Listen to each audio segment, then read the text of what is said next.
Some South Dakotans are raising concerns about election integrity in 4 counties: Lincoln, Davison, Minnehaha, and Pennington County.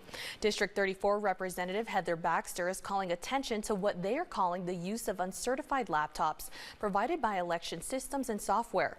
The computers help manage elections in those areas. Baxter says Pennington County has used this uncertified equipment since 2020, even though it allegedly violates a state law which requires certified and secure systems. Baxter is now urging a full review of elections held since then and is advocating for either compliance systems or a return to hand counting to prevent further violations.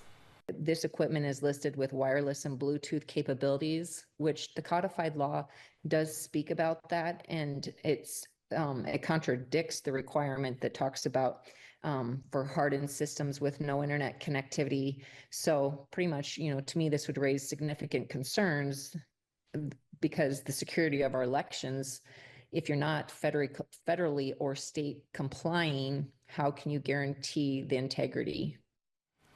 South Dakota Secretary of State Monet Johnson responded saying, quote, "South Dakota's elections are safe, secure, and transparent. Recycling misinformation doesn't make it true." Her office went on to say the SD canvassing and South Dakota Freedom Caucus's claims about non-compliant election equipment are false and repeat the same misinformation pushed by SD canvassing. Every voting system in South Dakota is federally certified by the Election Assistant Commission and fully compliant with state and federal law. Our voting machines are never connected to the internet, and wireless features are permanently disabled before certification.